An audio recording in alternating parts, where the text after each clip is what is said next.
ayoko pong ikasal si Nanay kay Don Carlos. Ibalik mo ang perang pinagbentahan ng mga shares ni Obeng. Why would I do that?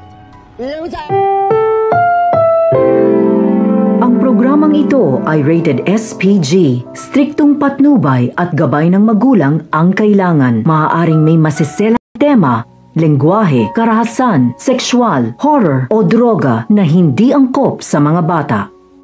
Parang makokonsensya pa itong si Robert sa ginawa niyang pagsibak sa kanyang asawa sa Apex dahil medyo naguguluhan nga siya sa kanyang desisyon ay agad niyang yayayain ng kanyang kaibigan na si Dr. Ray upang maipag-inuman at dito na nga papagaanin ni Dr. Ray ang loob ni Robert na tama lang naman ang ginawa niyang pagpapalayas at pagpapatalsik dito kay Moira dahil kung tutuusin kulang pa ito sa ginawa ng kanyang asawa kay Robert at isa pa wala naman nag-object sa mga board members na sibakin itong si Moira.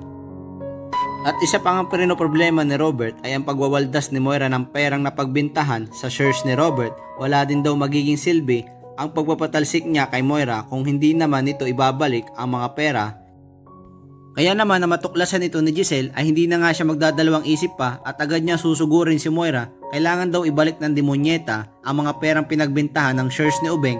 Pero wala daw dahilan si Moira para ibalik ito, lalo't ito na lang ang kanyang alas para ibalik sa kanyang SPA.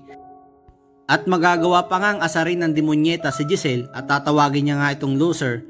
Mapipiko naman itong si Giselle kaya naman masasampal niya nga ang bruha at sasakalin niya pa ito ng mahigpit.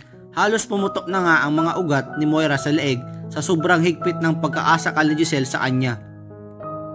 Sa kabilang banda, kukumbinsihin naman ni Aling Susan si Annalyn patungkol sa pagpapaasal ng kanyang inang si Lynette kay Doc Carlos na dapat daw ay maging masaya pa siya dahil magkakaroon na nga siya ng kompletong pamilya pero buo na ang desisyon ni Annalyn na labag sa kanyang kalooban ang pagpapaasal ng kanyang inang si Lynette kay Doc Carlos.